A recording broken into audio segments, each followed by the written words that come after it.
이번 폴드 A 시리즈는 처음 받자마자 꺼야 하는 설정이 있습니다. 이게 기본 설정만으로는 좀 배터리를 갉아먹거나 나한테 불필요하게 켜져 있는 그런 기능들이 좀 있거든요. 근데 이 200만원짜리 다 끄고 사용하면은 제대로 된 기능들을 다 못 뽑아먹는단 말이죠. 그래서 오늘은 어떤 설정은 켜면 좋은지, 어떤 설정은 오히려 끄는 게 나은지, 이런 것들 하나하나 설명드릴게요. 아마 이번 폴드 8으로 뭐 한 3년 만에 바꾸거나 아이폰을 오랫동안 쓰다가 넘어온 분들도 많을 것 같은데, 이번 한 번만 제대로 설정해두면 2, 3년 동안 나한테 최적화된 설정으로 사용하실 수 있습니다. 특히나 원 UI 9.0으로 넘어오면서 좀 바뀐 설정들이 있거든요. 그래서 하나하나씩 순서대로 따라오는 걸 추천드려요. 먼저 설정에서 순서대로 가겠습니다. 일단 불필요한 것들은 최소화할 거고요. 가장 필요한 것들 위주로 알려드릴게요. 먼저 기기 간 연결. 여기에서 퀵쉐어가 많이 발전했습니다. 이거 아직 모르시는 분들 많이 계신데, 애플 기기와 공유, 그러니까 쉽게 말해서 에어드롭이죠. 퀵쉐어에서 에어드롭도 지원을 하거든요. 이걸 활성화해두면 아이폰이나 아이패드, 맥 이쪽으로 에어드롭을 쏠 수가 있어요. 이거 꼭 활용하시길 추천드리고요. 이제 에어드롭이 되다 보니까 폰 이름을 설정하는 것도 중요하거든요. 그래서 내 이름으로 직접 설정을 해두면은 좀 많은 사람들이 활용하는 공간에서 내 폰을 조금 더 인식시키기 편하겠죠. 그리고 퀵쉐어는 장점이 링크로 공유를 할 수도 있습니다. 링크 생성, 여기에서 모바일 데이터가 좀 충분한 분들은 와이파이 또는 모바일 데이터 연결 시 요걸로 설정을 해주세요. 그러면 하루 10기가 이내에서 동영상 같은 것도 원본으로 전달을 할 수가 있습니다. 10기가 이내에서는 따로 클라우드 서비스를 통하지 않아도 된다는 점이 굉장히 좋아요. 갤럭시 AI,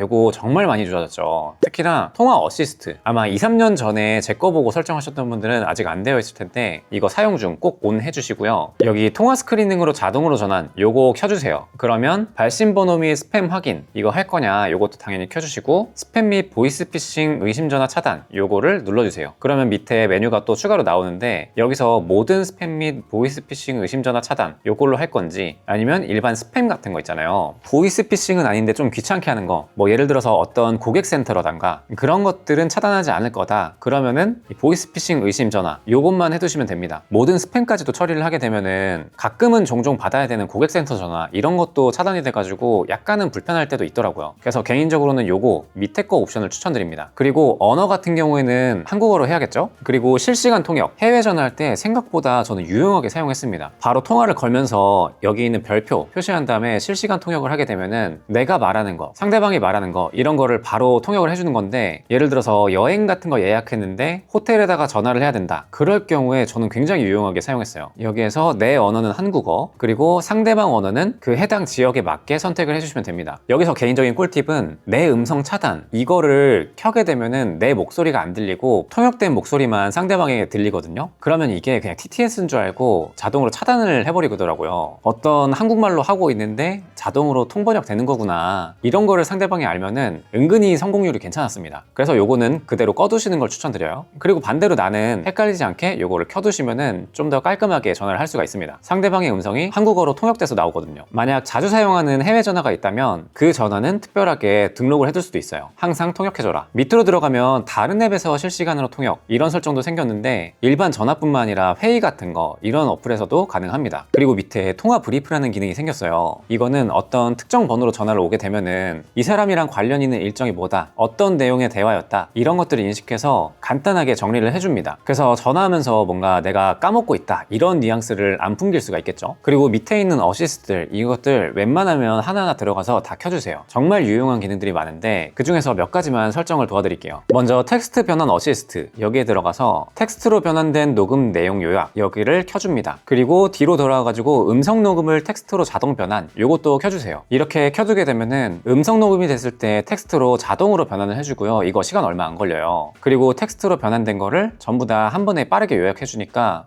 이 대화 내용의 중요한 지점이 뭐였구나, 이런 것들을 바로바로 캐치할 수가 있습니다. 그리고 밑에 있는 통화 녹음 및 다이렉트 음성 메시지, 이것도 텍스트로 자동 변환 켜주시면은 통화가 끝났을 때마다 바로바로 어떤 내용이었는지 요약을 해줘가지고 특히 업무적으로 쓰거나 그럴 때 되게 좋아요. 그리고 포토 어시스트, 이것도 당연히 켜줘야 됩니다. 이거는 갤러리 앱에서 밑에 있는 별표 눌러가지고 만들기, 여기에서 여러 가지로 바꿀 수 있는 모드인 건데, 뭐 여행 갔을 때 날씨가 꾸리꾸리해서 망한 사진들, 이런 것들을 좀 살리는데 되게 유용하게 쓸 수가 있어요. 또 친구들이랑 재밌는 짤 같은 거 만들 때, 이럴 때에도 굉장히 좀 유용합니다. 크리에이티브 스튜디오, 이것도 마찬가지의 기능이고요. 그리고 나우 브리프, 이것도 원 UI 8인가 8.5에서 생긴 기능인데, 그날그날 내가 뭐 챙겨야 될 일정이라던가 아니면 그날그날의 뭐 날씨라던가 이런 것들을 한 페이지로 정리해가지고 보여주는 거예요. 여기에서 브리핑 받을 컨텐츠, 여기서 나의 건강관리라던가 아니면 나는 특히나 뭐 여행 일정이 좀 자주 있다 그러면은 이런 것들을 켜두시면 되고요. 필요 없는 것들은 꺼두시면 됩니다.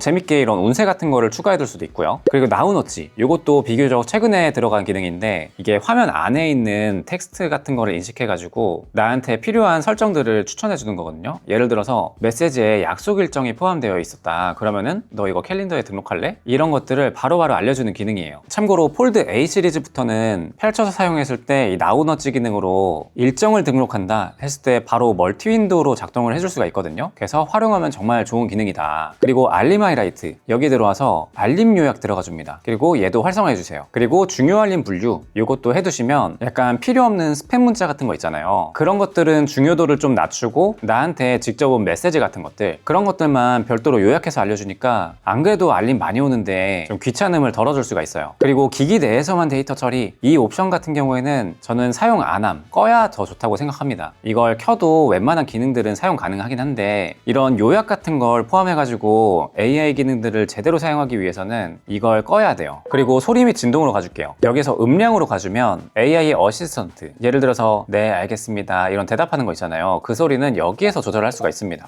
그리고 전화 왔을 때 진동이 좀 약하다 싶었을 때는 전화 진동, 여기에서 세기를 조절할 수 있는데 만약에 최대로 올렸는데도 나는 진동을 놓치는 경우가 좀 있다 그러면 진동 세기에 들어가서 전화 올 때 진동 소리 재생, 요거를 켜주게 되면은 전화가 왔을 때 스피커 자체에서 하는 진동 소리 자체를 쏴줘가지고 소리로 조금 더 잘 인식할 수 있게 돼요. 그리고 앱 소리 분리 재생, 이건 제가 한 5년 됐나 6년 됐나 그 정도를 알려드리고 있는 설정인데 특히 차량을 운행하시는 분들 차 블루투스 스피커에서는 음악 소리가 나오게 하고 내비게이션 소리는 이 스마트폰에서 나오게 하고 이런 식으로 사용할 수가 있거든요. 그러면 내비게이션에서 막 과속 알림이 왔을 때 음악이 줄어드는 거 이런 것도 방지할 수 있어서 굉장히 좋습니다. 꼭 설정하세요. 그리고 다음으로는 알림으로 가줄게요. 여기에서는 잠겨 있을 때 알림 내용 숨기기, 요거는 웬만하면 오른쪽 옵션으로 해주세요. 이게 잠금을 풀기 전까지는 그럼 알림 내용이 안 뜨기 때문에 만약 항상 표시로 하게 되면은 테이블에 올려놨을 때 잠금이 되어 있는 상태에서도 뭐 카카오톡 메시지라던가 은행 알림의 내용 같은 거 이런 것들이 전부 다 표시되기 때문에 이런 건 웬만하면 숨기기를 해놓는 게 맞겠죠. 그리고 알림 정렬 및 분류, 이쪽에서는 웬만하면 시간 순서대로 일단 해주시고요. 또 광고 알림,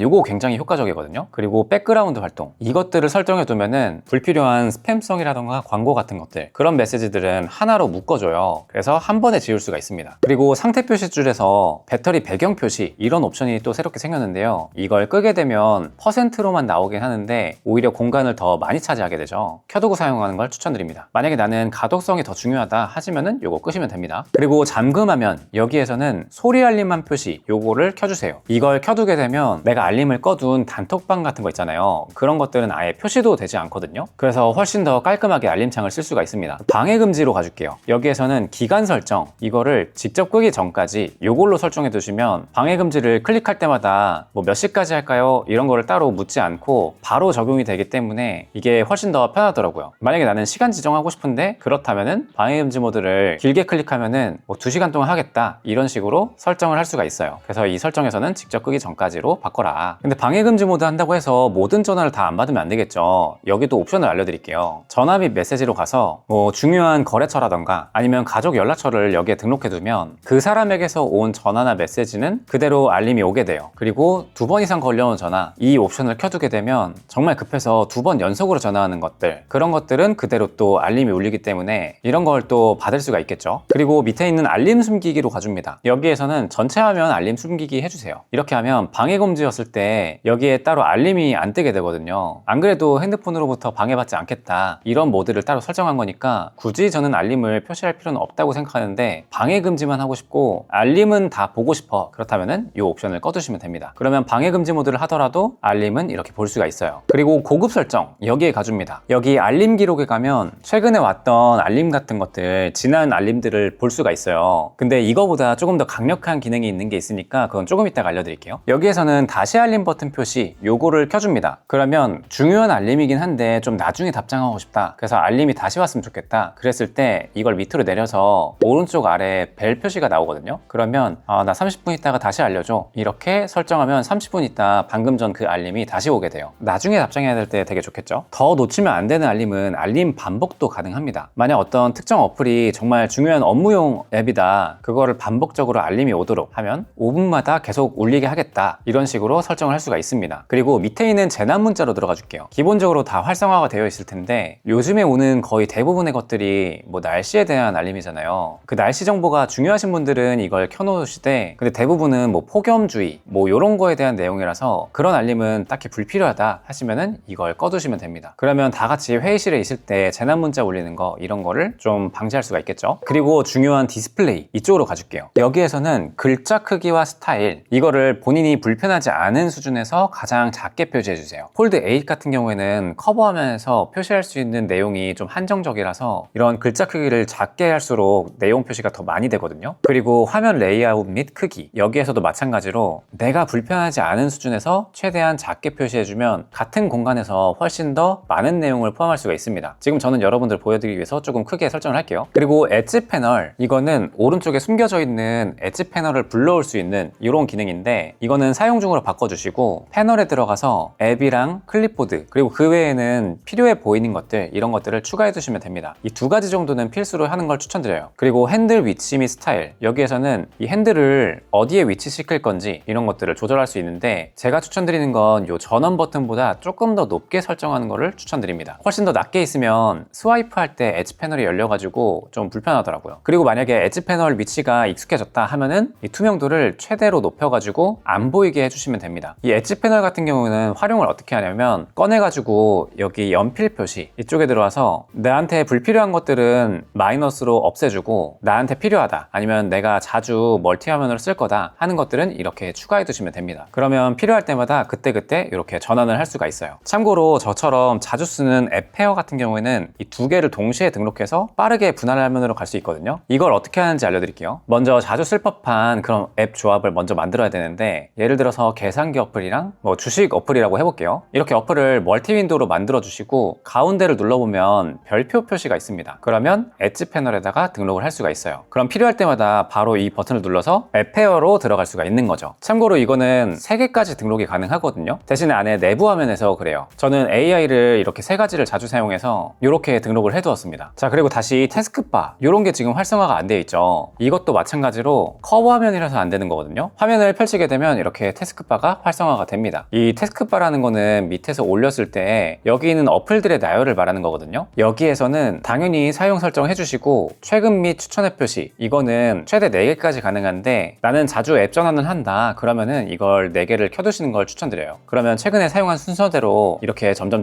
쌓이거든요. 그러면 자주 전환할 때 바로 이렇게 전환을 할 수가 있어요. 자, 그 다음에 정말 중요한 설정, 이번 폴드 8은 내비게이션 바가 거의 반필수입니다. 아직까지 버튼으로 사용하시는 분들 많을 텐데, 폴드 8 같은 경우에는 위아래로 짧아져서 한 번에 보여지는 정보량이 적거든요. 그래서 스와이프 제스처 이걸로 변경하셔서 뒤로 가기를 왼쪽이나 오른쪽에서 안쪽으로 스와이프하기, 이걸로 사용하시는 걸 추천드려요. 그러면 이 버튼부만큼 더 공간을 활용할 수가 있거든요. 스와이프 제스처로 바꿨을 때는 이 서클 투 서치, 이 기능은 여기 있는 내비게이션 바 이거를 꾹 누르게 되면 자동으로 활성화가 됩니다. 자, 그리고 다음으로는 커버 화면에서 앱 이어서 사용, 이거는 폴드 시리즈에서는 필수적인 설정이거든요. 여기에서는 저는 항상을 좀 더 추천드려요. 이렇게 어떤 특정 어플을 사용하고 있다가 닫아가지고 보고 싶은 순간도 있단 말이에요. 근데 이걸 안 하게 되면은 닫으면 화면이 꺼지고요. 이걸 위로 밀어서 앱 이어서 사용, 이걸로 설정하게 되면 어차피 화면이 켜져 있는데 이걸 위로 밀어야만 다시 진입이 가능해요. 물론 몇 초 있다가 화면이 꺼지긴 하지만 저라면 이거 화면 꺼지는 거 기다리지 않고 바로 전원 버튼 누를 것 같거든요. 그럴 거면 아예 항상으로 누른 다음에 전원 버튼을 누르던가 이렇게 사용하시는 게 저는 잘 맞더라고요. 그리고 배터리 설정, 여기에서는 배터리 보호 모드라는 게 있어요. 이걸 기본으로만 설정해둬도 거의 웬만하면 괜찮습니다. 100%가 되고 나면은 다시 95%까지는 충전을 안 하고 있다가 또 다시 충전을 하고 뭐 그런 식으로 하는 거거든요. 근데 만약에 여기서 나는 조금 더 배터리를 오래 사용하고 싶다, 배터리 수명을 최대한 좀 아끼고 싶다, 그러면 이 최대로 설정해서 한 85나 95 이렇게 걸어주세요. 이 배터리라는 게 완전 방전된 상태로 있는 게 정말 안 좋고 100% 계속 완충되어 있는 것도 그렇게 좋진 않거든요. 어차피 배터리 소모품이고 한 2, 3년 있다가 원래 핸드폰 바꿀 거다, 그런 분들은 이거 신경 쓰지 마시고 나는 그 이상 좀 장기적으로 쓰고 싶어, 그리고 필요할 때만 100% 써도 괜찮아, 그런 경우에는 이런 걸 걸어두면 되겠죠. 저는 근데 갤럭시는 그냥 기본으로 쓰고 있어요. 이것만 돼도 배터리의 열화가 그렇게 심하다 이런 생각이 안 들더라고요. 그리고 수면 중 배터리 보호, 요거 같은 경우에는 저는 꺼두고 사용해요. 왜냐면 수면 패턴이 좀 일정하지가 많지가 않거든요. 근데 만약에 출퇴근 시간이 정해져 있어서 일정하다 그러면은 이걸 켜두시면 이 최대 설정 이거를 따로 하지 않아도 수면 중에는 80%로 맞춰져 있기 때문에 좀 똑똑하게 배터리 보호를 할 수가 있어요. 그리고 다음으로는 홈화면. 여기에서는 우선 홈화면 배열은 조금 이따가 할 거고요. 홈화면에서 미디어 페이지 추가. 이 홈화면에서 왼쪽으로 쓸었을 때 구글 디스커버 이게 나오는 거거든요. 근데 이걸 잘 안 쓰신다 하시는 분들은 꺼두시면 되겠죠. 물론 옵션에서 삼성 뉴스 같은 걸로 바꿀 수도 있긴 합니다. 자, 그리고 홈화면에서 바로 검색. 요거는 밑에 있는 구글 검색창인데 저는 요번에 사용해보니까 이거 괜찮더라고요. 물론 좀 거슬린다 하시는 분들은 여기에서 검색을 끌 수가 있는데 그렇다고 화면이 더 늘어나는 건 아니거든요. 그래서 어차피 검색은 저는 구글을 많이 하니까 바로 켜가지고 여기에서 검색 바로 들어가면 되게 좋더라고요. 자, 그리고 잠금 화면 및 AOD. 여기에서는 잠금 해제 유지라는 옵션이 새롭게 생겼어요. 이게 뭐냐면 내가 기기를 지니고 있다 아니면 뭐 내가 집이다 이런 경우에 잠금 해제로 아예 유지를 시켜버리는 거거든요. 그래서 만약에 집에서는 굳이 잠글 필요가 없다, 그래서 뭐 장소 같은 걸 등록해두면은 좀 더 집에서는 편리하게 쓸 수 있고, 그래서 선택에 맞게 쓰시면 됩니다. 그리고 보안 잠금 상세 설정 이쪽에 들어와서 입력한 패턴 보이기 이거는 꺼주시고요. 그리고 측면 버튼으로 바로 잠금, 그리고 닫으면 바로 화면 잠김, 이 두 가지도 켜주세요. 그리고 자동 전체 초기화 이거는 웬만하면 꺼두시는 걸 추천드리는 게, 가끔 가다가 뭐 친구가 뭐 장난쳤다 그런 경우에 자동으로 초기화가 돼버릴 수가 있거든요. 그런 경우를 방지하기 위해서 웬만하면 꺼두시는 거를 추천드리긴 합니다. 만약에 스마트폰을 분실했을 때, 그럴 때에는 컴퓨터에서도 이 핸드폰을 찾거나 잠가버릴 수 있거든요. 그래서 웬만하면 꺼두시는 걸 추천드려요. 그리고 마찬가지로 내 디바이스 찾기 이거를 하기 위해서는 이 네트워크 및 보안 잠금 이거는 켜두시는 걸 추천드립니다. 그리고 전원 버튼으로 보안 잠금 이것도 켜두시면 평소에는 생체 인식으로 잠금 해제를 할 수 있는데, 이렇게 빠른 설정창에서 전원 버튼을 한번 누르면은 생체 인식으로 해제를 할 수가 없어요. 무조건 패턴이나 비밀번호 이렇게 입력해서 들어올 수가 있습니다. 뭐 어딘가에 폰을 잠깐 제출하거나 그럴 때 좋겠죠. Always on Display 같은 경우에는 여행 갔을 때 빼고는 웬만하면 켜두고 사용을 해요. Always on Display가 이 화면을 어떻게 표시하느냐에 따라 좀 다르긴 하지만, 사진 같은 거로 설정을 했을 때 1시간에 대략 1%그 정도 내외에 닳거든요. 그래서 하루 종일 켜놓는다 하면은 한 20% 정도 손해를 보는 건데, 사실 충전을 자주 할 수 있는 상황에서는 크게 유의미한 정도는 아니라서 이럴 때는 항상 켜두는 게 좋긴 하더라고요. 그리고 보안 및 개인정보 보호 이쪽으로 가줍니다. 여기에서는 이런 보안 문제가 있다 이런 거는 웬만하면 다 해주시는 게 좋고요. 무엇보다 보안 위험 자동 차단이라는 게 있는데, 이거는 뭐 외부에서 어플 같은 거를 설치했다, 뭐 APK 파일 받을 때 있잖아요. 특히나 요즘에는 AI로 어플 개발을 하면서 테스트하는 그런 경우도 있는데, 그럴 때는 잠깐 꺼두고 꼭 필요한 어플들을 설치받고 이렇게 사용하시면 됩니다. 하지만 평소에는 꼭 차단을 해둬야겠죠. 그리고 밑에 보면 자동으로 켜기라는 게 있어요.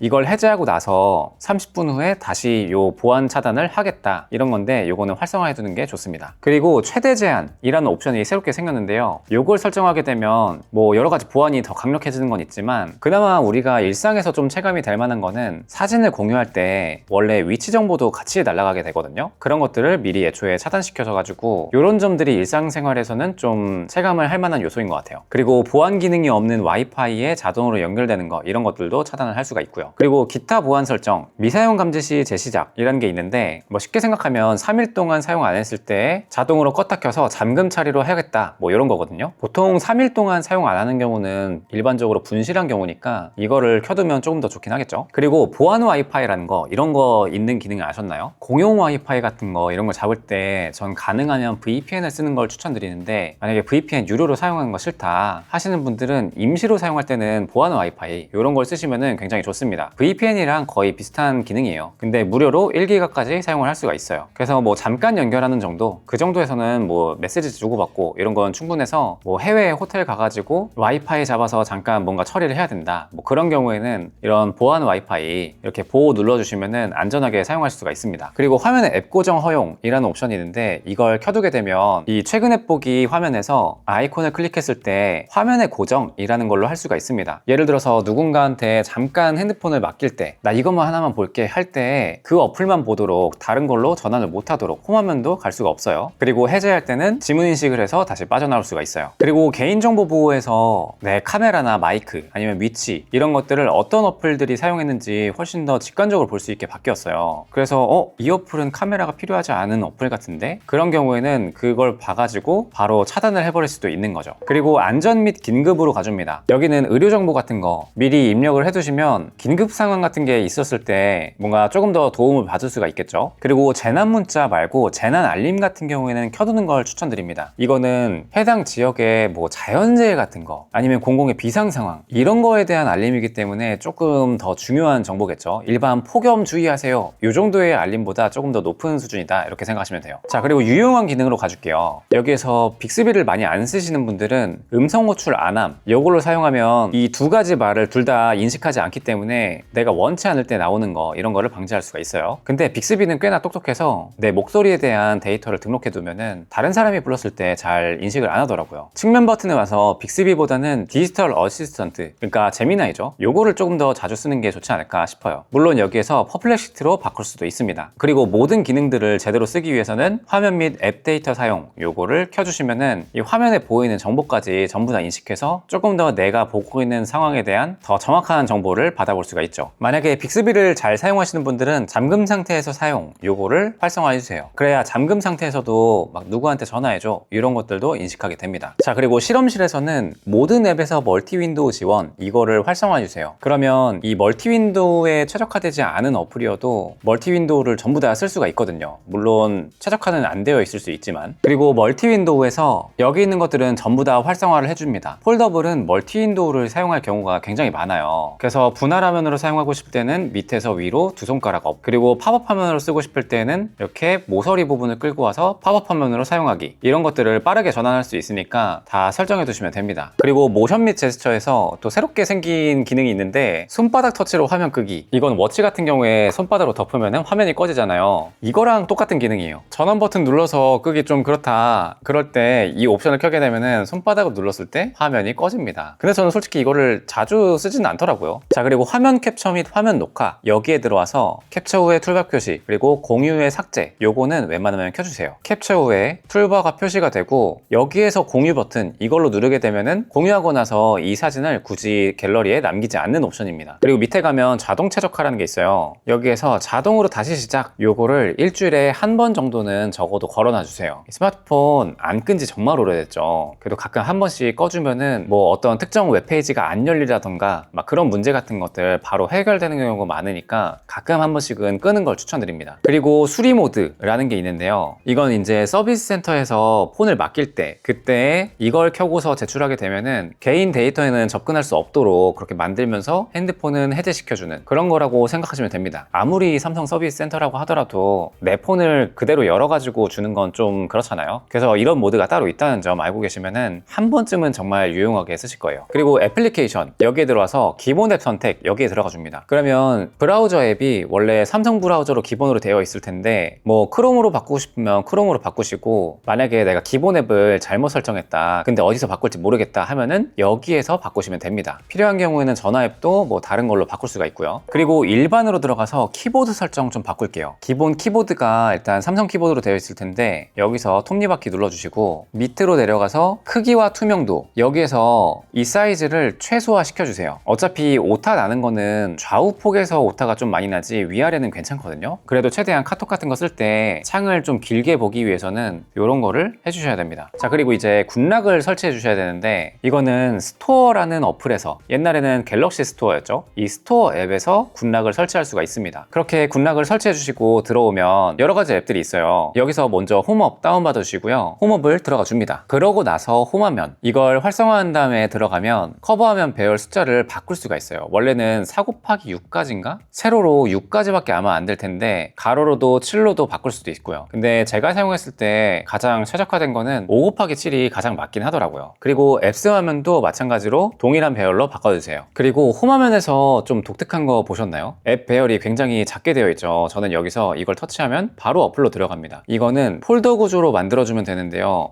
폴더로 만들었는데 그냥 바로 일반 폴더처럼 한 번 더 클릭해야 되죠. 이 폴더를 꾹 누른 다음에 확대를 누르게 되면 펼쳐지거든요. 그러면은 내가 원하는 어플로 바로바로 들어갈 수가 있습니다. 이러면 화면을 훨씬 더 촘촘하게 쓰는 효과가 있으니까 정말 추천드려요. 그러고 나서 설정에서 불투명도를 최소화해주면 배경화면을 가리지 않으면서 어플을 굉장히 많이 쓸 수가 있어요. 자, 그리고 굿락에서 퀵스타도 설치를 해줍니다. 이쪽에서는 아이콘 표시를 눌러줄 거예요. 여기서 뭐 KT나 SKT, 뭐 LG U+ 이런 화면이 뜨게 되는데 이런 것들을 어차피 볼 필요 없으니까 꺼두시면 됩니다. 또 이번에는 네트워크 속도라는 게 또 새롭게 생겼어요. 이걸 활성화하면은 지금 어느 정도의 속도로 인터넷을 사용하고 있구나, 이게 적절한 속도구나, 이런 것들을 파악할 수가 있겠죠. 필요 없을 때는 끄면 됩니다. 또 시스템 아이콘도 필요 없는 것들은 끌 수가 있어요. 예를 들어 NFC 모드라던가 상시로 켜져 있는 블루투스, 그리고 위치는 항상 켜져 있을 거니까 이런 것들을 꺼두면은 훨씬 더 위에 칸을 효율적으로 쓸 수가 있어요. 시계 표시도 바꿀 수 있습니다. 상시로 표시되는 이 시간만 표시되는 게 아니라 날짜도 같이 표기를 할 수가 있어요. 그리고 초시계 같은 경우에는 활성화해두면 평소에는 안 나오지만 알림창을 내렸을 때 이 초까지도 나오게 설정을 할 수가 있습니다. 또 네비스타, 이것도 폴드 8에서는 정말 중요한 기능 중에 하나가 투명한 힌트라는 거거든요. 이 제스처로 이제 사용을 했다면은 이거를 끄게 되면 이 제스처 바만큼 이만큼 또 사용을 못하게 돼요. 근데 활성화하게 되면은 이렇게 한 줄이 더 보이게 되는 거 보이시죠? 그래서 웬만하면 반드시 이거를 활성화해 두는 걸 추천드립니다. 그리고 갤럭시를 쓰려면 원핸드 오퍼레이션, 요거는 거의 필수 어플이에요. 이걸 설정하게 되면은 왼쪽이나 오른쪽에 있는 핸들에 아래, 중간 또는 위로 올렸을 때, 그리고 길게 눌렀을 때 이런 것들을 전부 다 커스텀을 할 수가 있어요. 저 같은 경우에는 거의 짧은 동작들은 뒤로 가기로 설정을 해놨고요. 왼쪽에서 아래로 길게 했을 때 캡처, 그리고 오른쪽에서 아래로 했을 때 플래시가 나오도록 했습니다. 이걸 설정하는 방법은 한쪽 핸들로 들어간 다음에 각각을 터치해가지고 내가 원하는 기능들로 전부 다 설정을 하시면 됩니다. 이 방향에 따라서 모든 걸 커스텀할 수 있으니까 이건 제가 하나하나 설명드리기보단 나중에 천천히 나한테 진짜 필요한 것들이 무엇인지 눌러보면서 그때그때 조절하시면 돼요. 그리고 멀티스타, 이것도 꼭 받으셔야 되는데요. 멀티윈도우로 했을 때 컨텐츠 많이 보기, 이거를 활성화해 주시면 분할 화면을 했을 때 UI를 더 작게 만들어서 조금 더 내용을 많이 표시할 수 있게 해주는 겁니다. 그리고 멀티포커스, 이거는 뭐 왼쪽에서 유튜브, 오른쪽에서 넷플릭스 뭐 이런 식으로 볼 때 두 개 다 멈추지 않고 동시에 볼 수 있도록 해주는 거예요. 자, 그리고 노티스타, 이게 아까 전에 말씀드렸던 왔던 기록들을 전부 다 볼 수 있는 그런 기능을 수행해 주는데요. 이건 설정해서 설정, 그리고 알림 저장 기간을 그냥 제한 없음으로 해주세요. 어차피 저장 공간도 많이 차지를 안 하고 옛날에 왔던 내용까지도 전부 다 확인을 할 수가 있습니다. 참고로 이걸 사용하게 되면 삭제된 카톡까지도 전부 다 볼 수가 있어요. 그리고 사운드 어시스턴트, 이것도 정말 중요한 기능인데 여기에서는 음량 간격 변경, 요거를 한 5 정도로 내려주세요. 원래는 10으로 되어 있어서 총 15단계로만 조절이 가능했거든요. 근데 애매하게 한 칸 내리자니 너무 작고 한 칸 올리자니 너무 큰 상황, 주로 자기 전에 있죠. 그럴 때 5단계로 설정하게 되면 조금 더 미세하게 컨트롤이 가능해서 그 애매한 지점을 없애줍니다. 그리고 밑으로 내려와서 내비게이션 사용 중 미디어 음량 유지, 요거를 활성화해주면 안내 음성 같은 거 나올 때 아니면 경고음 나올 때 음악 소리가 줄어들었던 거, 그런 거를 좀 막아줄 수가 있어요. 그리고 레지스타도 설치해주세요. 이걸 설치하게 되면 뒷면 두드리기 액션을 따로 설정을 할 수가 있는데 이것보다 유용한 게 측면 버튼 길게 누르기 액션이에요. 원래 기본으로는 구글 어시스턴트나 아니면 뭐 빅스비 이런 것들을 불러오게 되는데 이 레지스타를 사용해서 설정하게 되면은 이게 우선적으로 먹거든요. 그래서 저 같은 경우에는 바로 음성 녹음을 시작되도록 바꿔놨습니다. 이거는 설정에 들어가가지고 어떤 특정 어플을 실행한 다음에 음성 녹음까지 바로 시작할 건지 이렇게 설정을 할 수가 있어요. 그리고 카메라 어시스턴트, 이것도 다운을 받아주세요. 그러고 나서 카메라 어플로 들어가 줍니다. 그럼 점점점 설정해서 여러 가지를 만져줄 건데 사진 영상 같은 경우에는 화질 최우선으로 해주시고요. 어차피 처리 속도 굉장히 빠릅니다. 그리고 사진 형식 같은 경우에는 고효율 사진도 해도 괜찮지만 저는 요즘에 AI 사용이 많아가지고 웬만하면 끄는 것도 추천드려요. 컴퓨터로 옮겨서 AI에 붙여넣을 때 좀 인식을 못하는 경우도 좀 있더라고요. 그리고 오디오 옵션에서 음원 재생, 이걸 켜두게 되면 만약에 음악을 듣고 있는 와중에 촬영을 진행할 때 그 음악 소리도 같이 녹음이 돼서 그 찍을 때 당시에 내가 어떤 음악을 들었는지 이런 것들도 같이 녹음이 되다 보니까 특히 여행 가서 전 좋더라고요. 촬영 가이드나 위치 태그 이런 것들은 전부 다 켜주시고 카메라 어시스턴트로 들어가 줍니다. 그럼 아까 전에 설치한 어플로 들어가게 되는 거예요. 여기에서 2배 크롭 줌 버튼, 요거를 활성화해 주시고 여기에서 중요한 건 2400만 픽셀 해상도, 이거를 켜주는 겁니다. 그 다음에 둘 다 켜주세요. 그러고 나서 사진을 찍을 때 보면 1200만 화소만 찍히는 게 아니라 이제 2400만 화소, 이 옵션이 생기게 되거든요. 근데 제가 실제로 테스트를 해봤을 때 화질적으로 유의미한 차이가 있어요. 사진을 찍고서 이렇게 많이 확대하는 경우가 있잖아요. 멀리 있는 글씨 같은 거를 볼 때, 그럴 때 화질이 훨씬 더 좋기 때문에 요거는 항상 켜두고 찍는 걸 추천드립니다. 자, 그리고 우측에서 내려서 여기 있는 빠른 설정창, 이것도 바꿀 수가 있거든요. 여기 연필 표시를 눌러서 내가 원하는 크기로 마음대로 조절을 할 수가 있습니다. 자주 쓰는 항목들은 이렇게 좀 더 넓게 차지하게 바꾸면 되겠죠. 그리고 밝기 같은 경우에도 이 정도 필요 없다 하면은 다 줄일 수가 있어요. 항목 추가를 눌러서 내가 자주 쓰는 것들, 이런 것들도 전부 다 넣을 수가 있고요. 참고로 빠른 설정창 설정, 여기에 들어가서 함께 보기로 하게 되면 옛날처럼 알림창을 내렸을 때 간단한 패널들은 위에서도 볼 수 있게 돼요. 돼요. 나는 옛날의 방식이 좋다 하면은 이걸로 활성화를 해두면 되겠죠. 그리고 여기서 한 번 더 내리면 빠른 설정창으로 또 들어갈 수가 있습니다. 완전히 옛날에 익숙했던 버전이라고 생각하시면 돼요. 근데 나는 따로 보는 게 더 좋다 하시면은 따로 보기로 하면 왼쪽에서 내렸을 때는 알림창, 그리고 오른쪽에서 내렸을 때는 빠른 설정창, 이렇게 바꿀 수가 있습니다.